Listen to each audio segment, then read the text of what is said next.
pasaulinis turnyras KUK World Series. Kovo 22 diena Vilnius TwinsBet Arena. Visa informacija bushido.lt.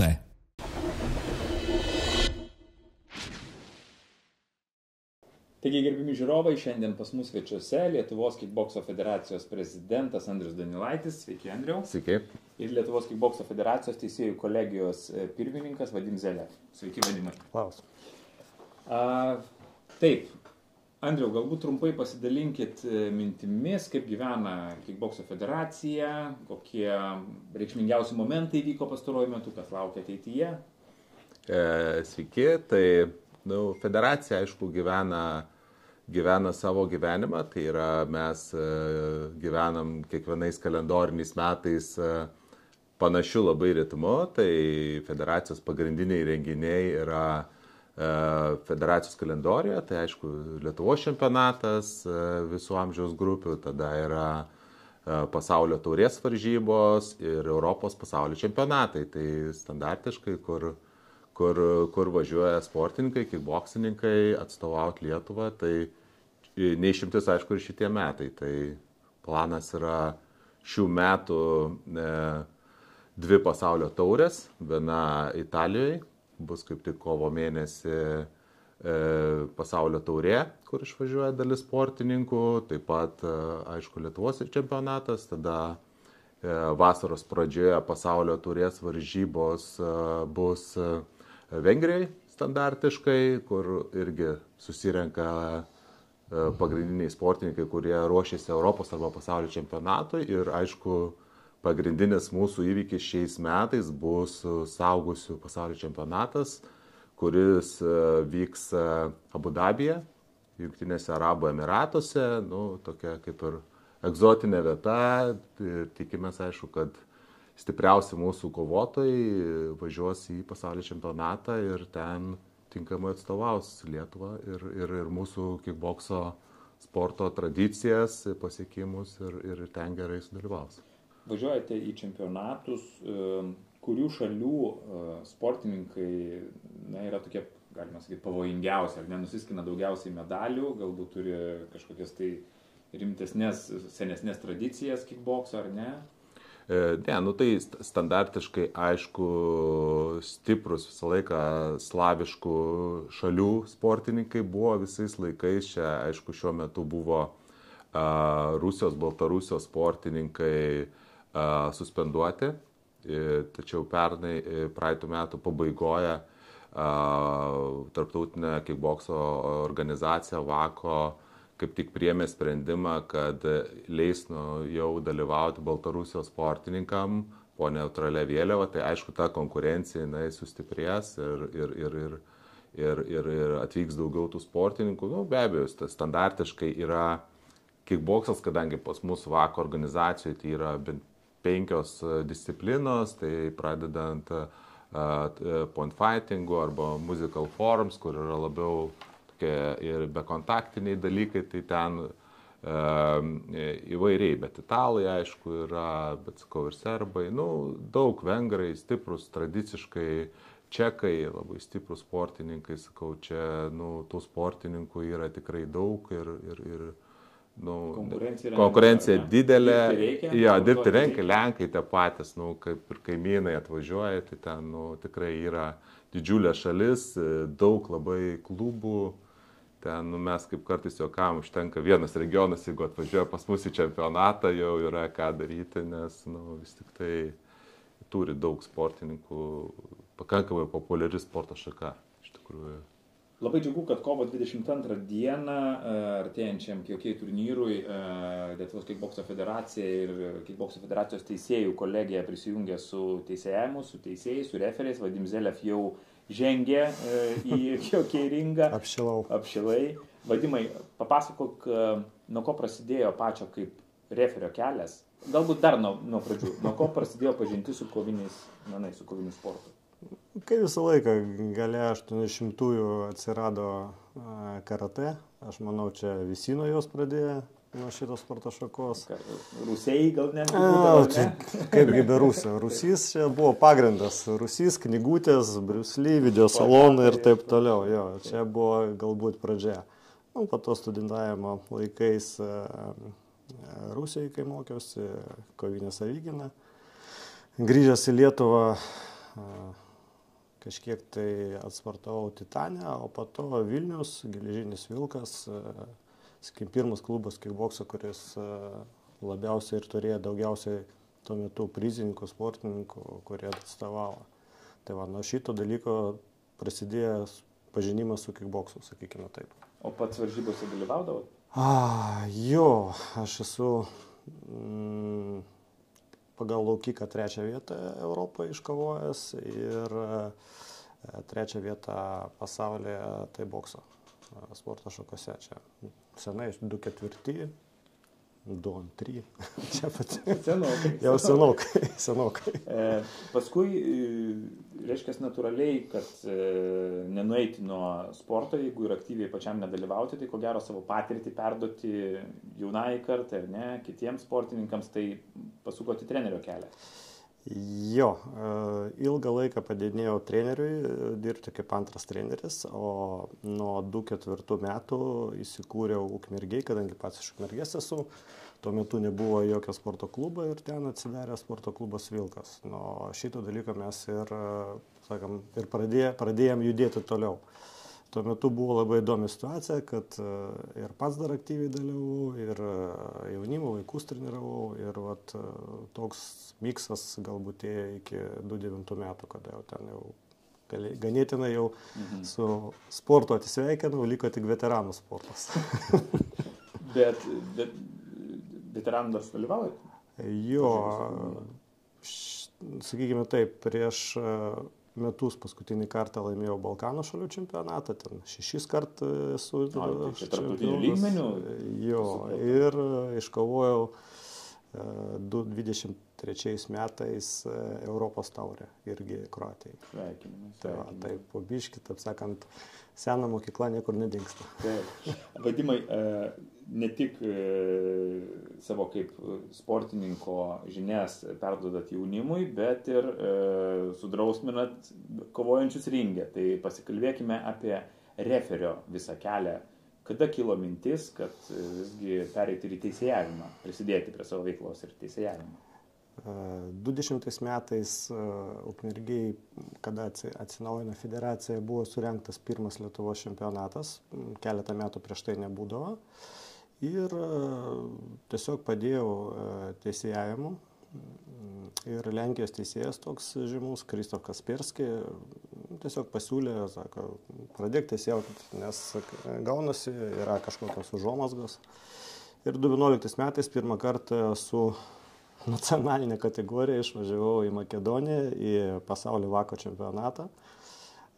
Pirmą kartą pamačiau, ką reiškia vako, nes jeigu pas mus svorio kategorijos yra keletas žmonių, dar kažką, tai ten buvo 32 varžovai vien tik tai sunkiai svoriuose. 38 ar kiam 2 buvo 67 kg kategorijai. Aš tik tai ką vienas kalbu apie šį. Ir čempionatą turi visi sukovoti tai kategoriją. Jo, tai viena kova netgi vyko, kad iki pietų buvo pusfinalis, o po pietų buvo finalas. Netgi toks dalykas buvo. Tai tiesiog konkurencija milžiniška iš tikrųjų. Yra ką veikti. Jeigu kažką ten iškovoji, tai jau tiesiog tikrai jau iškovoji, sakykime taip, jau tikras. Bet teisėjo kelias prasideda pirmiausiai, ar būni kaip šoninis teisėjas, reiškia, taškus rašais ir tada jau kaip referis žengi į ringą. Ten reikia atskiro tada vėl kažkokio pasiruošimo kažką. Jo, pradžiai geriausia, žinoma, pradėti nuo šoninio, nes yra netoks jaudulys ir atsakomybė, žinoma, didelė, nes tu skaičiuoji taškus, nuo tavęs priklauso, kuris kovotojas laimės.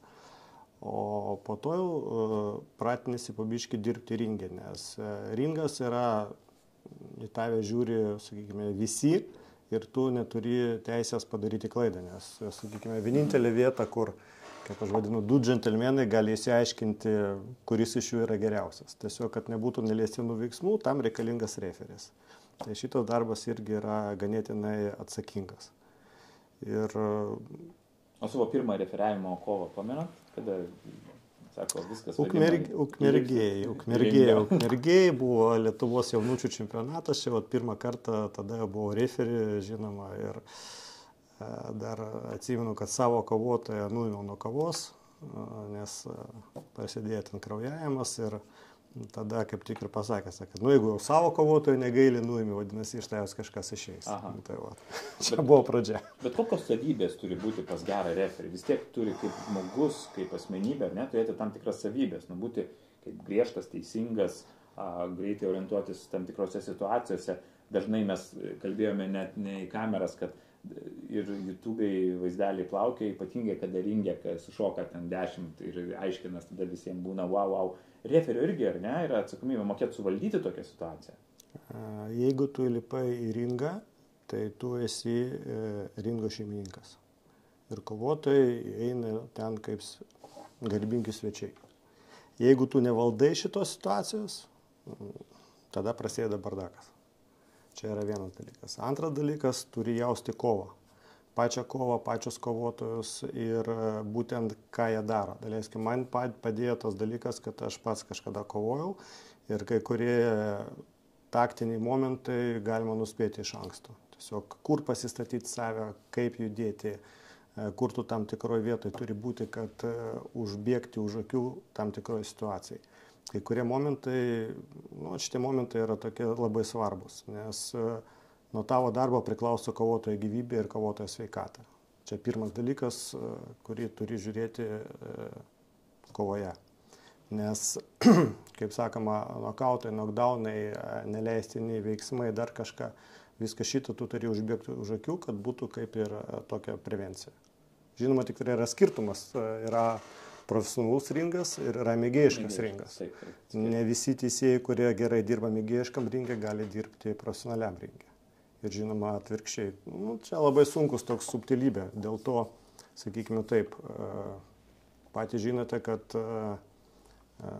Glorija, Uanas, ten, KOK, dar kažką, nėra tų labai daug teisėjų, kurie, sakykime taip, 100% gali atlikti darbą. Visą laiką reikia analizuoti. Daleiskim, pas mane yra principas, aš atidirbu, po kažkiek tai po 2 dienų aš tą įrašą peržiūriu, kur stovėjau, kur ėjau, ką dariau, taip toliau. Jo analizas vyksta visą laiką. Ir žinoma, šitas dalykas yra tikrai labai svarbus, jeigu nori tobulėti ir būti profesionalas savo srity. Dažnai kyla nepasitenkinimo iš kovotojų, gal iš žiūrovų pusės, kada teisėjas, ringo referi šiuo atveju, atskaičiavęs knockdowną, parodo rankas, kad ir nuima kovotoją nuo kovos. Nors kovotojas sako, aš viskas, aš ten puolu atsispaudimus daryti, pritūpimus daryti. Kokia metodika yra, kad įsivertinti, ar kovotojas gali tęsti kovą, nors iš pirmo žvilgsnio iš šono atrodo, kad viskas okei, bet turbūt referis turi kažkokių tai slaptų saugiklių, kurios atidaro, pasižiūri ir sako, ne, aš nerizikuosiu kovotojo sveikatą. Vienas iš tokių dalykų yra 3 knockdownai. Jeigu ir kovotojas per raundą gavo, daleiskim, 3 knockdowną, bet kuriuo atveju, netgi jeigu ir atsigavo, kova yra stabdoma. Tiesiog tokias yra taisyklės. Čia yra taisyklės. O kitas dalykas, sakykime taip, kaip kovotojas elgiasi, ar pas jį akis yra vietoje, ar padaro jis, kada paprašai žingsnį tavęs, ar jis nesviruoja. Ta prasme, ar jis gali save pilnai fiziškai valdyti šioje situacijoje. Apsiginti.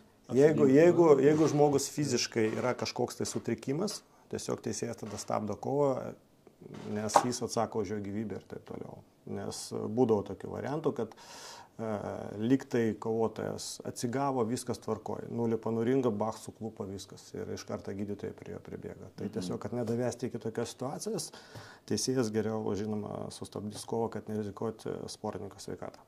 Buvo per jūsų karjerą kažkoks, mano jau minėtas, nesusipratimas ringe, kada ten atsidūrė daugiau negu 2 sportininkai, ar buvo kažkokia situacija, kurią teko suvaldyti? Bandė vieną kartą tiesiog galbūt sekundantai išreiškė nepasitenkinimą, čia buvo kova Anglija prieš Lenkiją, Londone vyko. Aštri kova. Jo, aštri kova. Ten buvo tikrai aštri kova ir man tokie papuolė maži berniukai po 100 kg abu. Ir sakykime taip, Lenkas laikėsi, jam buvo atskaičiuoti knockdownai, viskas, ir antram raundai sugebėjo nokautuoti britišką sportininką. Jo, ir vat, būtent tada sušoka į ringą, išlipo sekundantai, tiesiog reikėjo griežtai juos išvaryti, nes iš to kampo dar pribėgo dar žmonių. Aha. Ir tiesiog jeigu juos nesugebėčiau iš karto išstumti iš ringo, tada būtų chaosas. Tai va, šitas dalykas vieną kartą pas mane buvo.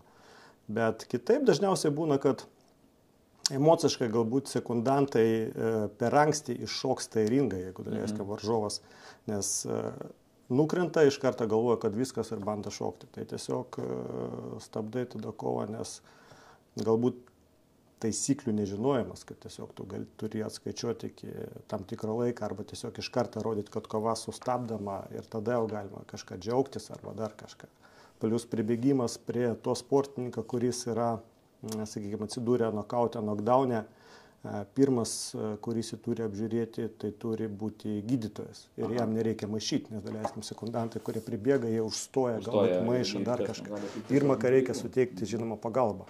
O jau po to jau viskas kitas. Tai va tokie yra kai kurie niuansai, bet aš manau, kad mes federacijai pastoviai pravedam prieš varžybas konsultacijos, paaiškinam taisyklės ir treneriam, kad perduotų kovotojam ir būtent atskirai dar su teisėjais bendraujam, kad kuo mažiau mes turėtume tokių situacijų. Ir kol kas, žinoma, bet pas mus viskas gerai.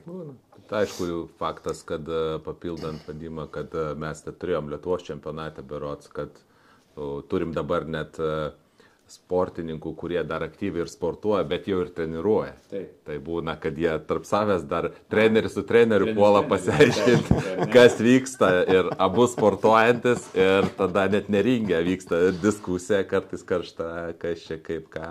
Nu, tokių, aišku, yra čia faktas, kad papildant vadimą, kad vis tiek visi turim suprasti, kad kovos metu yra adrenalinas didžiulis ir sportininkas jisai savęs jau nekontroliuoja, jam atrodo su juo viskas gerai, jisai pyksta, jeigu tu stabdai, bet tai dėl to reikalingi teisėjai, kad jie mato adekvačiai, vis tiek tą šaltą protą labiau išsaugo negu ten, kaip sakyt, būnagi ir sulūžusiom rankom, sulūžusiom kojom, sulūžusiom ten nosim puola vis tiek į kovą ir aš noriu ir aš galiu, ir faktas dėl to teisėjimas labai svarbu, nes paskui yra pykčiai, neteisinga kova, mesgi turim daug labai komentarų. Koviniam sporte, gal skirtingai nuo kitur, kad ten plaukime atplaukiai keliom sekundėm greičiau, tu ir atplaukiai. Čia vis tiek yra, čia yra irgi mes turim, pavyzdžiui, vako sistemų, tai irgi elektroninė sistema, kur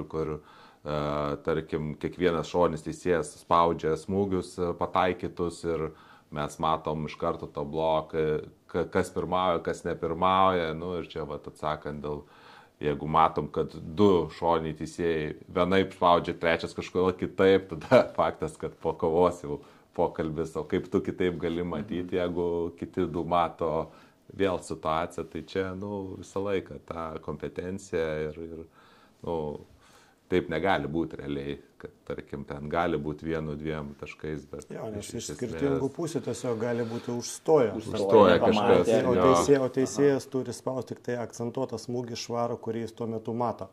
Tai leiskim, 2 teisėjai mato, 3 gali nematyti. Stovėti jie vienoje linijoje ir tu to dalyką nepamatysi. Tai jau geriau nerizikuoti ir nespausti, nes kažkoks veiksmas vyko, tu nežinai, kaip jis vyko. Vienas dalykas. O kitas dar dalykas, pykčiai tarp trenerių yra, kai visi skaičiuoja savo kovotojo taškus, bet nemato kitų. Tai va, čia yra visur tas dalykas. Jūs kartais turbūt būna irgi skaičiuojama, ar ne? Kovotojas dengiasi, daug smūgių, pam, garsas lyg tai visi žiūrovai ploja.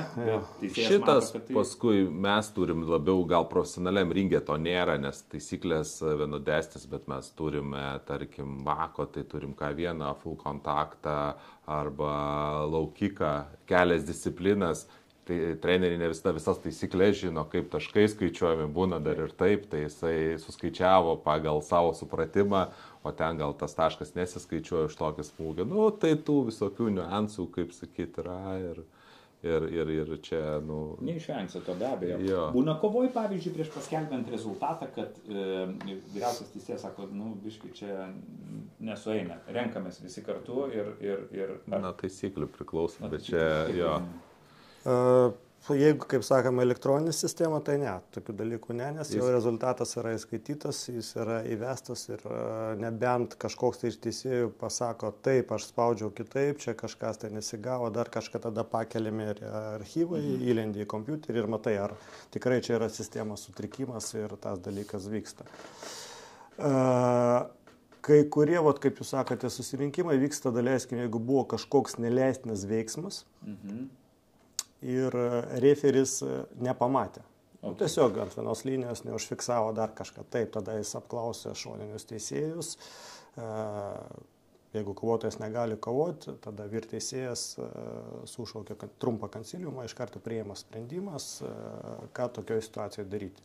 Tai va tokia situacija pas mane pas patį buvo ir Vengrijai pasaulio čempionate, kada laukik taisyklės, kada nėra smūgio žemiau kelio iš kojų, o buvo būtent atliktas tas smūgis, aš jų fiksavau, kovotojas iš Kroatijos negalėjo toliau kovoti, paklausiau keletą teisėjų, 2 matė, 1 nematė, tada vyr teisėjas priėmė sprendimą diskvalifikuoti tą kovotoją, nes kroatas po šito smūgio negalėjo tiesiog kovoti.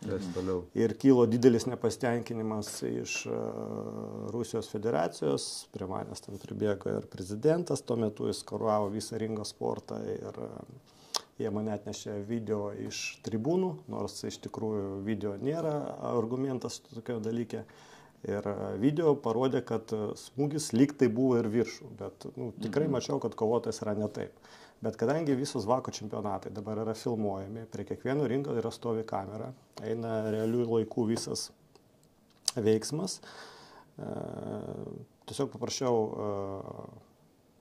techninį personalą, kad atsuktų būtent tą kovą, atsuktų būtent tą dalyką ir padarytų sulėtintą vaizdą, kad pasižiūrėti, kaip viskas iš tikrųjų. Ir kitą dieną įrodžiau oponentam, kad jie buvo neteisūs, nes vis dėlto smūgis buvo tiesiai į kelią, kuris yra neleistinas, nes iššoka kelias pas žmogų ir ginčas to pasibaigė. Tai vat video, kurie dabar pasaulyje ir Europoje yra filmuojami, man atrodo, pasaulio taurės irgi dabar. Taip. Jo, tai va tas dalykas yra iš tikrųjų duoda žiūrovom patiems pamatyti ir retkarčiais mums kaip teisėjam irgi pagelbėjo kai kurios situaciją, kad mes po to galėtume proanalizuoti tos situacijos. Vaidimai, kalbėjom apie diskvalifikacijas, tai ko gero viena aukščiausių nuobaudų, ar ne, yra sportininkų ringe, kad jis diskvalifikuojamas, ar ne? Dėl ko gali būti diskvalifikacija? Kaip ir sakėm, neleistinas smūgis, ar ne? Bet jeigu jis pataikė netyčia tą smūgį. Tai va referiai priėmė sprendimą, daleiskim, yra keletą žodinių įspėjimų, po to eina oficialus įspėjimas ir tik tai po to jau minusuojami yra taškai. Ta prasme, ant 3 jau diskvalifikuojamas yra sportininkas. Tai yra keletą etapų, nėra, kad iš pirmo karto tave iš karto diskvalifikuotų, nebent yra tokia situacija, kaip buvo, kad sportininkas yra traumuotas ir jis tiesiog nebegali tęsti kovos. Ir buvo neleistinas smūgis atliktas. Jo, šitą dalyką, išmušta kelio girnelį.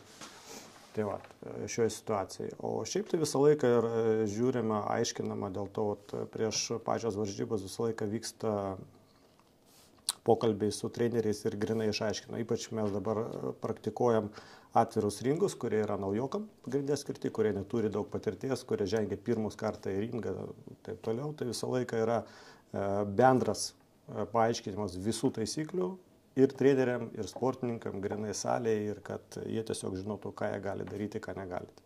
Žiūrime, biškį nuolaidžiau žiūrime. Lygiai taip pat mes ir savus teisėjus, kurie nauji nori ateiti, nori pradėti dirbti, mes irgi tokiuose atviruose ringose irgi jos išbandam, irgi jiem aiškinam, jie grinai pas mus ten dirba referiais, kad gautų patirties, sumažintų adrenaliną, nebūtų išsiblaškę ir labai labai susikaustę kai kurie. Vieni būna kaip tik, atrodo, garsiai kalba, bet tyliai į ringą vos girdisi, bijo pasakyti žodį. Kiti kaip tik jaučiasi atpalaiduoti. Tai tiesiog su žmonėm visą laiką yra dirbama ir su sportininkais, ir su treneriais, ir su teisėjais. Koks referis turi būti? Vėlgi, aš irgi mačiau skirtingų labai referių, kurie labiausiai imponuoja sportininkam. Ar jis turi būti griežtas? Vis tiek reikia, kaip ir sakėm, jeigu kovoja sunkia svorį, turėti ir jėgų, jeigu jie susikimba, stop, tu turi jas atskirti, ar ne? Nes jie adrenalinas vis tiek ten susikabinę. Tai pačiam, kaip pats sportavęs, treniruoji yra lengviau, bet mes kalbėjom, kad teisėjas nebūtinai turi būti iš sporto jau pasaulio, ne? Teisėjas gali išlaikęs tam tikrus egzaminus įgauti praktinės patirties, jisai gali teisėjauti, ne? Taip. Tai koks turi būti tas referis? Kokiamis savybėmis, kad žengti ringą? Autoritetas. Apie autoritetą norėjome, kaip užsitarnauti kovoti autoritetą?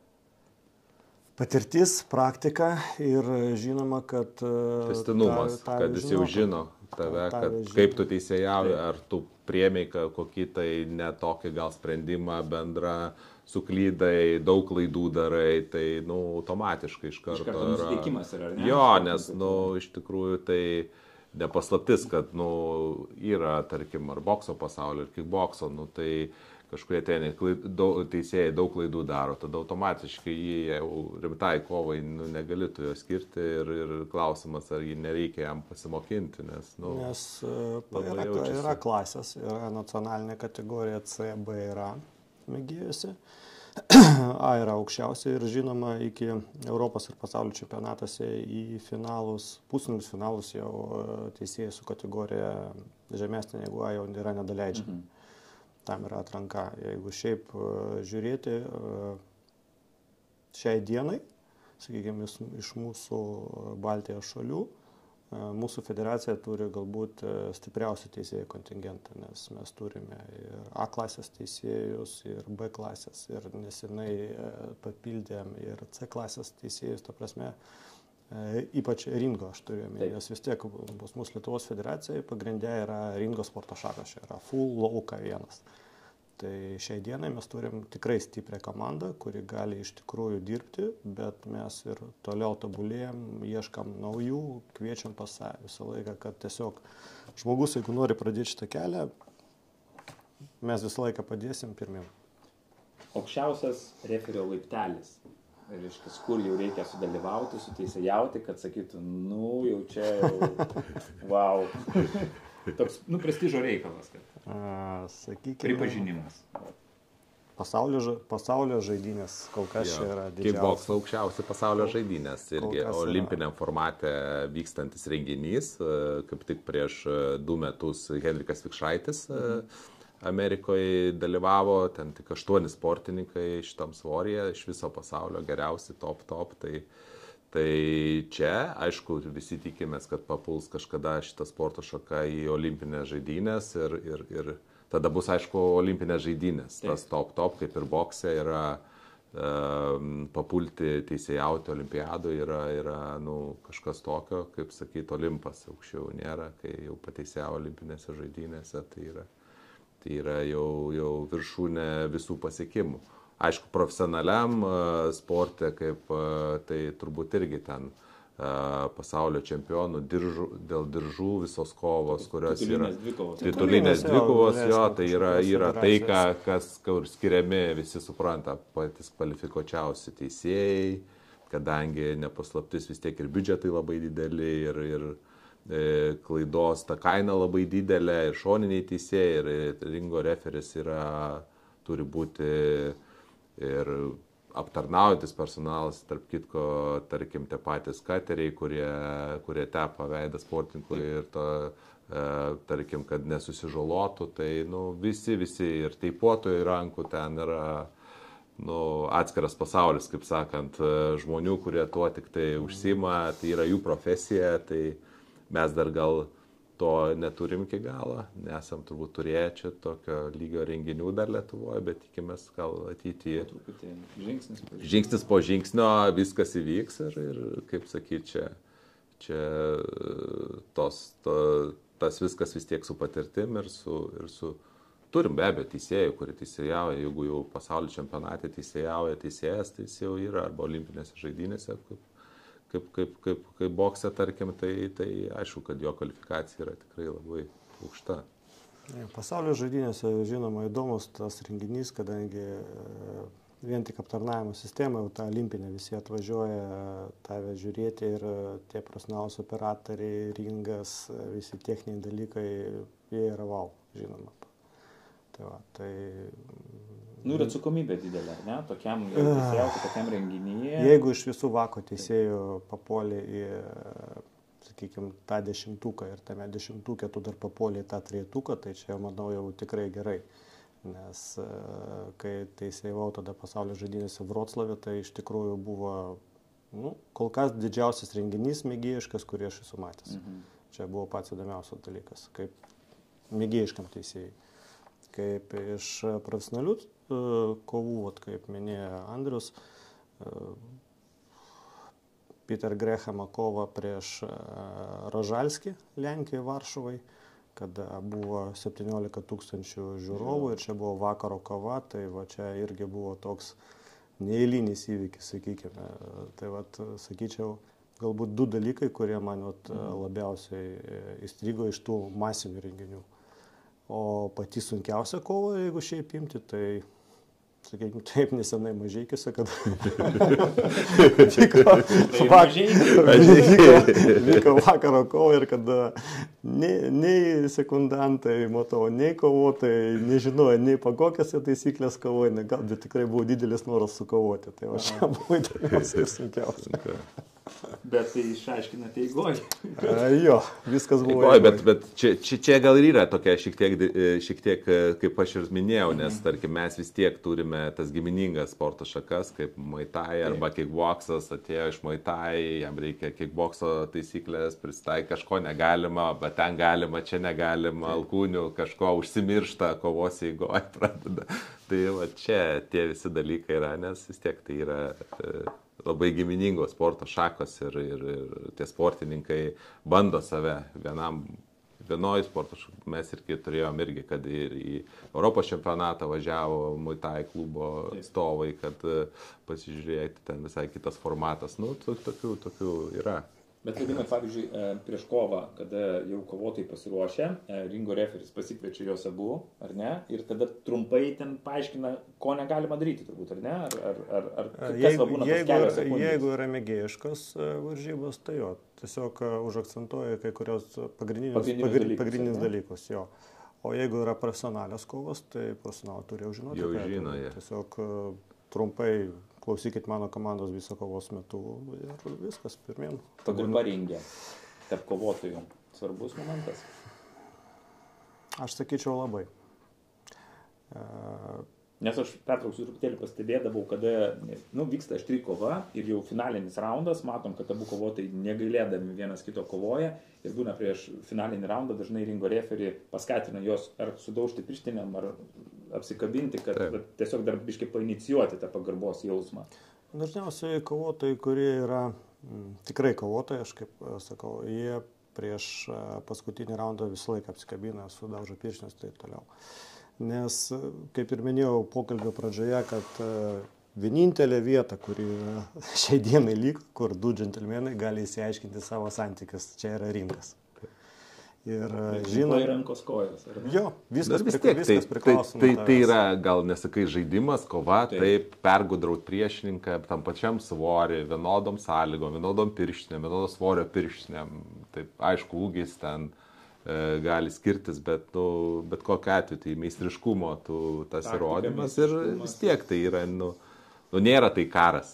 Tai vis tiek turi gerbti viens kitą ir, kaip sakyti, ta pagarba ir tiem kovotojams tada atsiranda nuo jų elgesio, nes, faktas, kad dėl šou, dėl kažko būna tų emocijų prieš kovą, ten susistumdymų, kėdžių mėtymo ir viso kito, jo.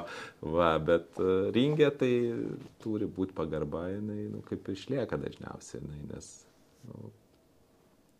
kovotojai irgi mes vis daugiau matom, kad jie vis tiek, aišku, tą šou daro, bet kažkuriu atveju, bet stengiasi vis tiek tą savo veidą parodyti, po kovos gal pakalbėti ar pasakyti, nes vėlgi jų irgi interesas yra, paskui treniruoja vaikus, turi savo grupės, turi didelės treniruotės, tai tas vardas vis tiek yra kaip ir labai svarbu.